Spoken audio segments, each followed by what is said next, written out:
Hello everyone, फिर से आप लोगों के सामने हाजिर हो गया हूँ एक क्राइम का घटना को लेकर क्राइम आइडियाज यूट्यूब चैनल पर। अगर आप पहली बार इस चैनल पर जुड़ रहे हो यानी आप मुझे देख रहे हो तो चैनल को सब्सक्राइब ज़रूर कीजिएगा। और अगर आप पहले से इस चैनल को सब्सक्राइब करके रखे हो, आप मेरा वीडियो देखते हो, लाइक भी करते हो, कमेंट भी करते हो और हाइप भी करते हो। जो लाइक करते हो ना, लाइक के बाद ही एक ऑप्शन राइट साइड से आगे आती है तो उसमें हाइप लिखा रहता है। आपसे रिक्वेस्ट रहेगा जो भी आप लोग वीडियो देखते हो मेरा हाइप ज़रूर किया कीजिए, क्योंकि इसमें मुझे सपोर्ट मिलती है।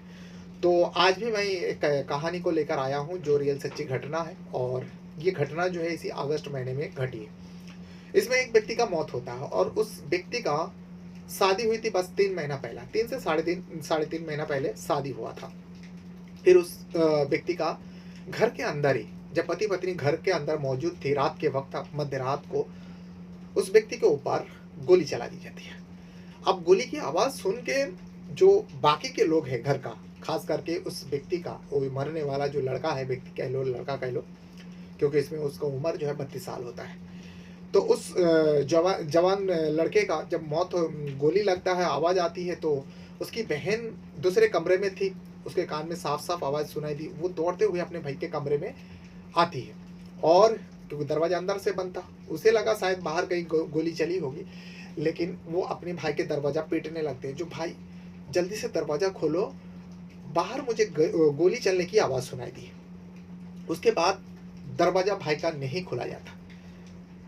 बहन बार बार पीटती रही। उसके बाद जब 10 मिनट बाद दरवाज़ा खोला जाता है और दरवाज़ा अंदर से खोलने वाला उसकी भाभी होती है। जब भाभी दरवाज़ा खोलती है तो भाभी किसी से बात कर रही थी, और उस जो भाई को बोलने गई थी, बताने गई थी, वो भाई जो है उसी कमरे के अंदर लहूलुहान पड़ा हुआ था।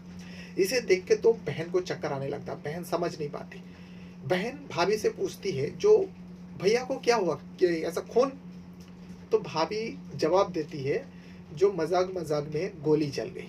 बस इतनी सी बात कहती है, लेकिन वो ज़्यादा सीरियस नहीं होती और वो फ़ोन पर लगी रहती है। उसके बाद बहन को कुछ समझ में नहीं आया। बहन तो चीखती है, चिल्लाती है, और पड़ोस में ही चाचा रहता था। चाचा के पास जाती है, दरवाज़ा पीटती है। रात के वक्त सब लोग दौड़ते हुए आते हैं, आसपास वाले भी आता है। जब आसपास वाले भी आता है और चाचा भी आता है तो देखता है कि उसका भतीजा, जिसका नाम होता आरिस, वो लहूलुहान ज़मीन पर पड़ा हुआ, और उसकी पत्नी जो है फ़ोन पर किसी से बातें कर रही, और उसको कुछ मतलब कुछ हुआ ही नहीं, आश्चर्य भी नहीं हुआ। वो अपने बिंदास किसी के साथ बात कर रहे। फौरन लोग आते हैं, उसके बाद वो फ़ोन कट करती है। उसे पूछा जाता है, वो कहती है कि मजाक मजाक में गोली चल गई, और जिस बंदूक से गोली चली थी वो बंदूक जो है, वो पिस्टल जो है, उसी उसी कमरे के अंदर ड्रेसिंग टेबल पर रखा हुआ था। फिर क्या, अब उस लड़के का तो मौत हो गया। माँ रो रही थी, चीख रही थी, बहन रो रही थी, चीख रही थी, चिल्ला रही थी। फिर क्या, उस रात को एकदम उस गांव में एकदम सनसनी फैल जाती है, हंगामा मच जाता है, सारे लोग वहां पर जमा हो जाता है। सुबह होती है। अब सुबह होती है, मौत हो गया था, इसीलिए पुलिस को खबर दे गई थी।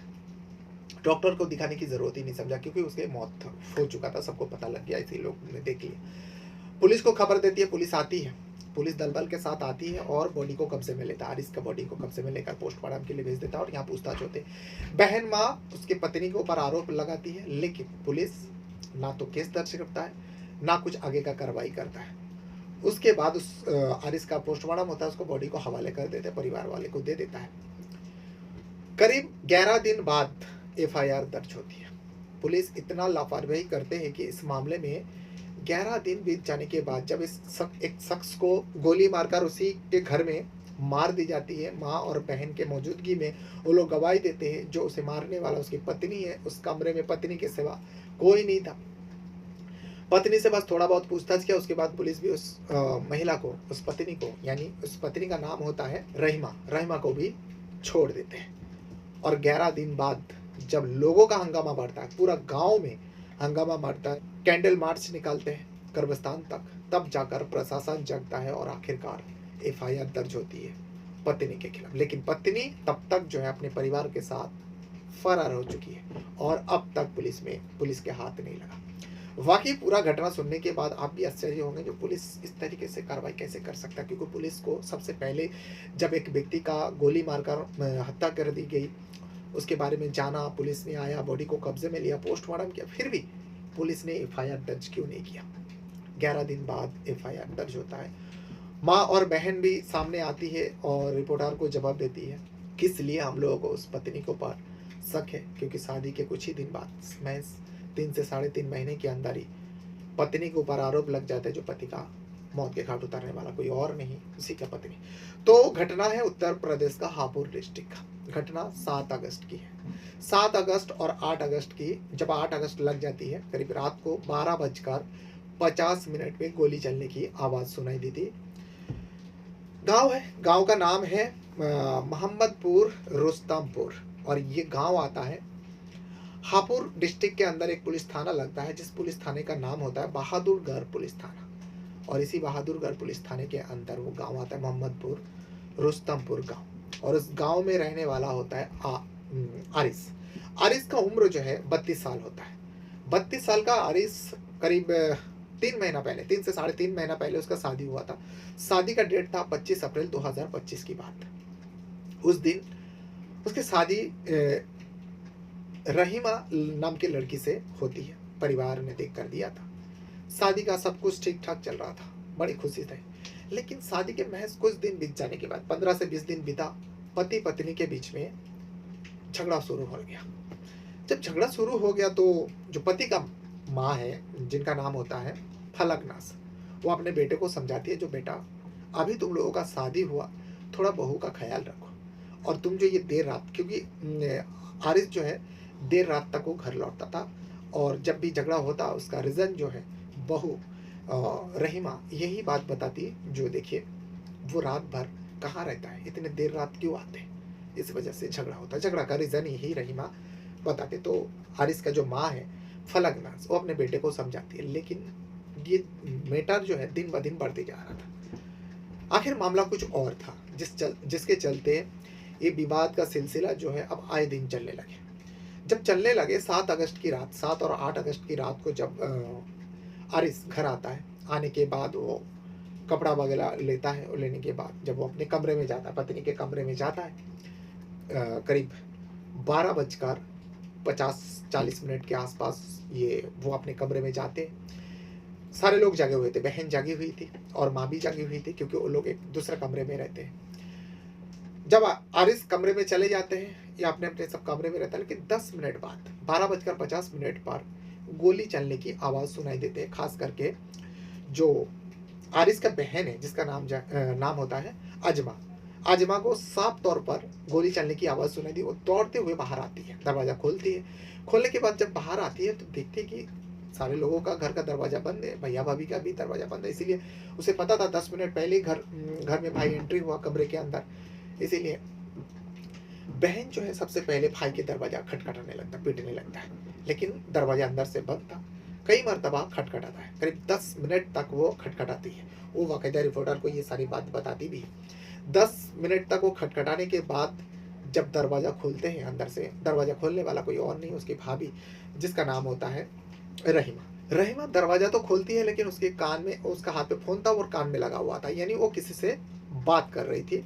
ये अजमा रिपोर्टर को कहती भी है, और कहती है जो मैंने अपने आंखों से देखी हूँ भाभी को बात करते हुए, लेकिन मेरी नज़र जब मेरे भैया के ऊपर पड़ा, क्योंकि वो ज़मीन पर पड़ा हुआ था और चारों तरफ खून ही खून था, मेरे देख के तो चीखें निकल आए। मैंने भाभी से पूछा भैया को क्या हुआ, तो भाभी बड़ी ही नॉर्मल तरीके से बताती है जो मजाक में गोली चल गई, और वो जो पिस्टल है उसी कमरे के अंदर ड्रेसिंग टेबल पर रखी हुई थी।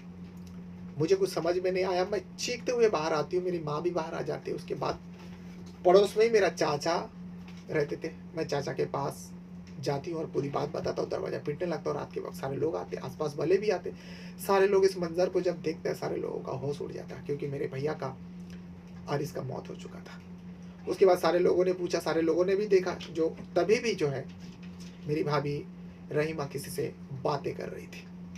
उसके बाद सारे लोग चीखता है, चिल्लाता, तो रहीमा फ़ोन कट करती है। अब किसके साथ बातें कर रही थी वो हमें नहीं पता। हमजा, आपके भाई खुर्शीद की 7 तारीख को गोली लगने से हत्या हुई है, क्या है पूरा मामला और क्या घटना हुई थी उस दिन? घटना यही हुई थी कि मैं भाई बाहर था, बाहर से जब आया है रूम में गया है, दरवाज़ा नॉक करने के बाद दरवाज़ा नॉक करा है और अंदर गया है मेरा भाई। अंदर जाने के बाद कुछ 2 या 3 मिनट के बाद गोली चलने की आवाज़ आई है। मैं भागी बाहर बुलाने के लिए भाई को कि आवाज़ आई है कहीं से। मैंने दरवाज़ा खटखटाया, दरवाज़ा 10 मिनट तक नहीं खुला, दरवाज़ा बंद था और मेरा भाई खून में मतलब हुआ था, बहुत ज़्यादा होश में नहीं था, बेहोश था। और मैंने उनसे भाभी से पूछा कि राहिमा से पूछा कि क्या हुआ, तो उन्होंने कहा कि मजाक मजाक में चल गया। और रिवॉल्वर ड्रेसिंग टेबल पर रखा हुआ था और वो कॉल पर थी। फिर किसको कॉल कर रही थी? ये मुझे नहीं पता, लेकिन वो कॉल पर थी। फिर आपने क्या किया? मैंने उन्हें पूछा उनसे, काफ़ी उन्होंने बताया ही नहीं कि क्या हुआ है। उन्होंने सिर्फ यही कहा कि मजाक मजाक मजाक मजाक में। तो फिर आपने पड़ोसी को बुलाया? कुछ ऐसी जी, घटना? मैंने अपने चाचा को दरवाजा जाकर बुलाया, भागकर जाकर मैं गई वहाँ से। जब मैं आई हूँ, मेरे चाचा को लेकर आई हूँ मैं, तो वो तब भी लाइन पर थी, मतलब कॉल पर थी। उसका फोन निकाल लिया। और उनका जब हम लोगों ने जाकर देखा है तो वो भाई इनका फ़ोन निकाल रही थी, मतलब आरिश का पॉकेट में से फ़ोन निकाल रही थी उनका। तो आपके हिसाब से किसने गोली मारी? कैसे हुई है डेथ? कैसे हुई? मेरे हिसाब ने राहिमा ने ही मारी है, क्योंकि उस टाइम वही दोनों थे उस रूम में। एक तो बचा नहीं, भाई मेरा तो रहा नहीं, वही थी रूम में सिर्फ। आपके भाई की शादी कब हुई थी? मेरे भाई की शादी 25 अप्रैल, 3 महीने पहले 25 अप्रैल को हुई थी 2025। तो जो रहीमा है आपकी भाभी, वो कहाँ की रहने वाली और क्या करती थी? वो सिवारे की रहने वाली हैं और उन्होंने जॉब करी है कुछ टाइम गुड़गांव, नोएडा में, और MBA किया हुआ है उन्होंने। क्या कभी इन दोनों पति पत्नी के बीच में झगड़ा होता था? जी होता था, अक्सर होता था। क्या मुद्दे रहते थे झगड़ा करने के? कि फ्लैट को लेकर, प्रॉपर्टी को लेकर होता था। क्या कहती थी वो? कि हम यहाँ पर नहीं रहेंगे, शिफ्ट होना है, हमें जाना है यहाँ से। इस मामले में आपने पुलिस में मुकदमा दर्ज कराया है?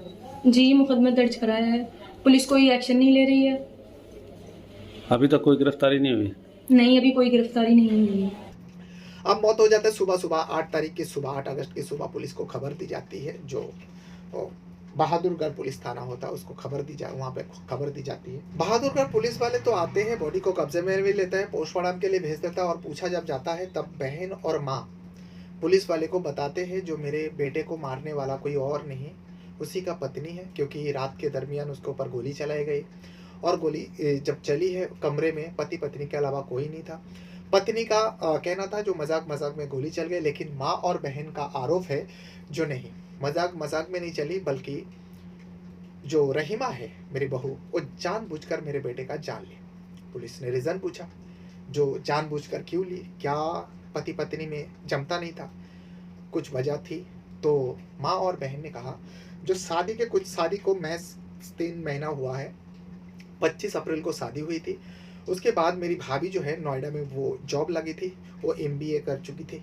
और मेरा भैया जो है देर रात घर लौटते थे, इसके वजह से वो रीज़न बताती जो देर रात घर लौटते इसके वजह से झगड़ा होता।